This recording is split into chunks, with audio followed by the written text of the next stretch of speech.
It's been many years since a Cloud Foundry event happened in this part of the world. We've done so many different venues, but I think this has to be my favorite so far. I'm not just saying it because a lot of you are here.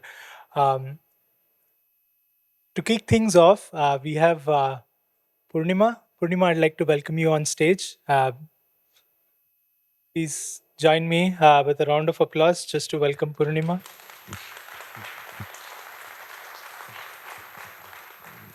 Hello, everyone. Good to see you. Good to see this Cloud Foundry community. So, again, Purnima Padmanabhan, I'm the general manager for the Tanzu division. And one of our component products, Tanzu platform, it's the heart and soul of it is Cloud Foundry. And so, I have not been very engaged with the Cloud Foundry community in the past, but since I took over being general manager of Tanzu about 2.5 years ago, I have learned a ton about Cloud Foundry. And even though I've not been part of the community right from the beginning, there is something that really struck me as very powerful about what you all have done with Cloud Foundry. And that is when I go and talk to customers who are using Cloud Foundry, it's rarely about the technology, it is about the outcomes. And I'm telling you, I'm just blown away by those outcomes. What you have to all feel, we have to feel, I'm part of this community, we have to feel proud about is how we have transformed people's lives.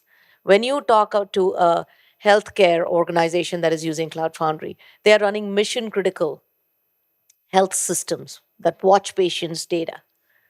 When you talk to a financial services company, they are running trillions of dollars of transaction with applications running on Cloud Foundry that stay resilient. When you talk to a government agency, whether it is our air defense systems or whether it is our social security systems.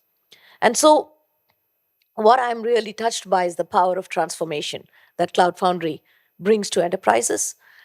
And yes, to some extent, I would say, as VMware, maybe a few years back, 4 or 5 years back, we had maybe lost focus on Cloud Foundry. And I have to admit that.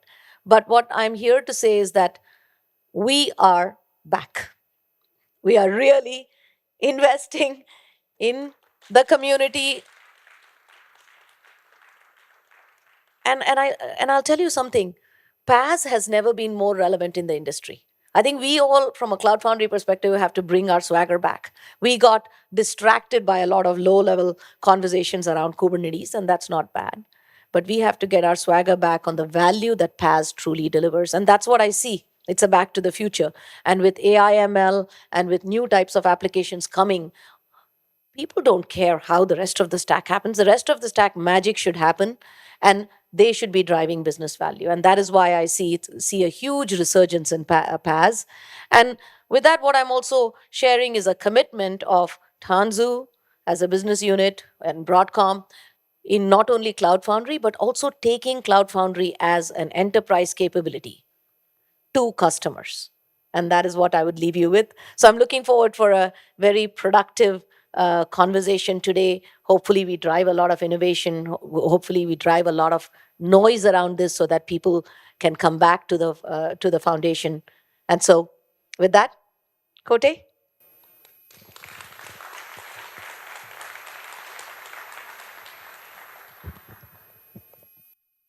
Well, hello.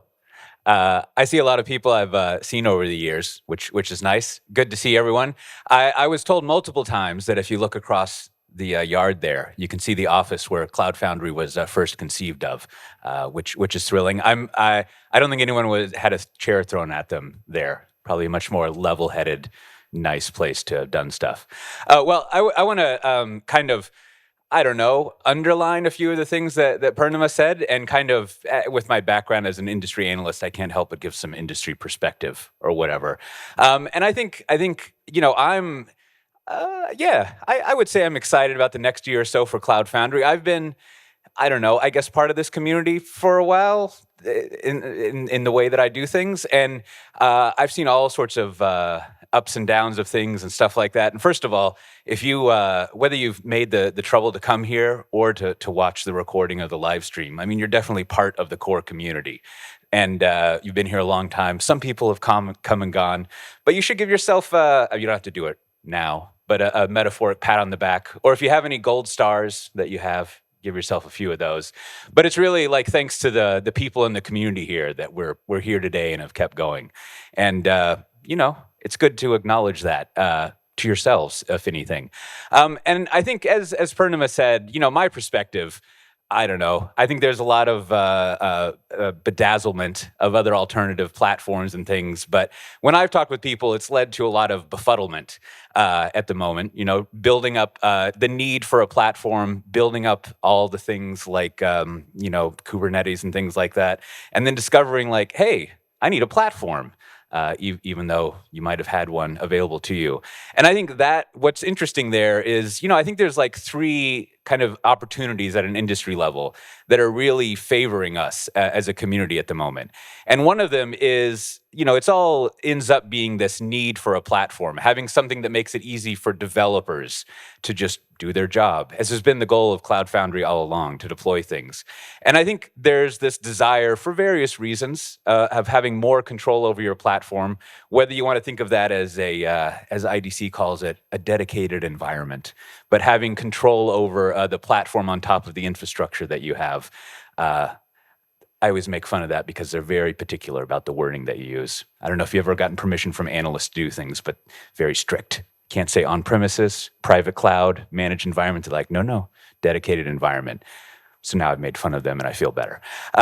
Anyhow, and I think the real thing that I see in that's really interesting is I think it's pretty true that new workloads drive infrastructure change, drive platform change. And of course, the new workload that we have now is AI, generative AI. And it is, I've relearned programming in the past couple of months to make sure I wasn't talking a bunch of hot air about it. And it works.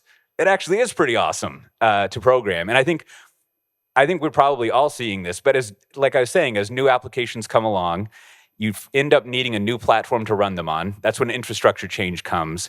And to me, part of the kind of next year or so, I think, as I'll talk about a little bit later in a longer talk that I have this afternoon, I think the main thing we need to do, other than continuing to be a nice family, work with ourselves and support each other, is really make sure we're focusing on the developers as much as possible. And that's part of I think the past 3 or 5 years or so is everyone as an industry got obsessed at the infrastructure layer and very interested in that. And I think if we shift our focus, or increase, to put it in one way, our focus on the developers and, I don't know, kind of working for them, if you will, I think we'll kind of build the platform that, to put it in a funny way, we've always had, and bring it to more people. But I think given that opportunity and kind of the shift and the pull and the need for platforms that has kind of befuddled people, that doesn't exist after a lot of work they've put into it, I think we've got a lot of opportunity to spread beyond where we currently are. And having that opportunity is due to us people in this room and otherwise just sticking with it and being here and frankly caring and liking our friend Cloud Foundry. So thanks for that. And with that, I'll pass it off to the first talk and see y'all around here.